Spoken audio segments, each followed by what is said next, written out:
ಪಿತನ ಸುತನ ಮತ್ತು ಪವಿತ್ರಾತ್ಮರ ನಾಮದಲ್ಲೇ ಆಮೆನ್. ನಮ್ಮ ಪ್ರಭು ಯೇಸು ಕ್ರಿಸ್ತರ ಕೃಪಾವರವು ದೇವರ ಪ್ರೀತಿಯು ಪವಿತ್ರಾತ್ಮರ ಅನ್ಯೋನ್ಯತೆಯು ನಿಮ್ಮೆಲ್ಲರೊಡನೆ ಇರಲಿ. ನಿಮ್ಮ ಆತ್ಮದೊಡನೆಯೂ ಇರಲಿ. ಕ್ರಿಸ್ತರಲ್ಲಿ ಪ್ರೀತಿಯ ಸಹೋದರ ಸಹೋದರಿಯರೇ, ನಾವು ಏನನ್ನು ಹುಡುಕುತ್ತೇವೆಯೋ, ನಾವು ಏನನ್ನು ಬೇಡುತ್ತೇವೆಯೋ ಅದನ್ನು ದೇವರು ನಮಗೆ ಖಂಡಿತವಾಗಿಯೂ ದಯಪಾಲಿಸುತ್ತಾರೆ.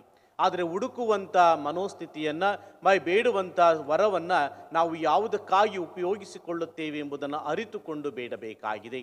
ನಾವು ಹುಡುಕುವಂಥದ್ದು ಈ ಲೋಕದ ಸಂತೋಷವ ಅಥವಾ ಪರಲೋಕದ ನಿತ್ಯ ಜೀವವ ಎಂಬುದಾಗಿ ನಾವು ಹುಡುಕಿದ್ದೇ ಆದಲ್ಲಿ ದೇವರು ಅದನ್ನು ದಯಪಾಲಿಸುತ್ತಾರೆ. ಆದರೆ ನಾವು ಈ ಲೋಕದ ಸಂತೋಷವನ್ನು ಹುಡುಕುತ್ತಾ ದೇವರಲ್ಲಿ ಬೇಡುವುದು ಅದೇ ಆಗಿದೆ. ನಮಗೆ ಈ ಲೋಕದಲ್ಲಿ ಎಲ್ಲವನ್ನ ದಯಪಾಲಿಸು, ಈ ಲೋಕದಲ್ಲಿ ಸಂತೋಷವನ್ನು ನನಗೆ ನೀಡು ಎಂಬುದಾಗಿ ನಾವು ಹುಡುಕುತ್ತೇವೆ ಹೊರತು ಪರಲೋಕದ ಸ್ಥಾನವನ್ನು ಮರೆತು ಬಿಟ್ಟಿದ್ದೇವೆ. ನಿತ್ಯ ಜೀವದ ಬಗ್ಗೆ ಆಲೋಚಿಸದೆ ನಾವು ಈ ಲೋಕದ ಎಲ್ಲ ಆಸೆಗಳನ್ನು ಈಡೇರಿಸಿಕೊಳ್ಳುವುದಕ್ಕಾಗಿ ದೇವರಲ್ಲಿ ಬೇಡುತ್ತಾ ಹುಡುಕುತ್ತಲೇ ಬದುಕಿದ್ದೇವೆ.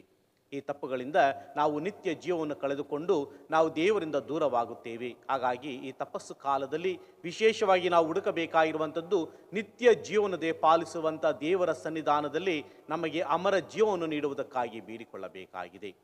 ಆದರೆ ನಾವು ಮಾಡಿರುವಂಥ ತಪ್ಪುಗಳಿಗೆ ದೇವರಲ್ಲಿ ಕ್ಷಮೆಯನ್ನು ಯಾಚಿಸದೆ ನಿತ್ಯ ಜೀವವನ್ನು ಪಡೆಯುವುದು ನಮ್ಮ ವಿಫಲವಾಗಿದೆ. ಹಾಗಾಗಿ ನಾವು ಮಾಡಿರುವಂಥ ತಪ್ಪುಗಳಿಗೆ ದೇವರಲ್ಲಿ ಕ್ಷಮೆಯನ್ನು ಯಾಚಿಸುತ್ತಾ ಈ ದಿವ್ಯ ಬಲಿಪೂಜೆಯನ್ನು ಯೋಗ್ಯರಾಗಿ ಭಾಗವಹಿಸಲು ನಮ್ಮನ್ನು ನಾವು ಸಿದ್ಧ ಮಾಡಿಕೊಳ್ಳೋಣ.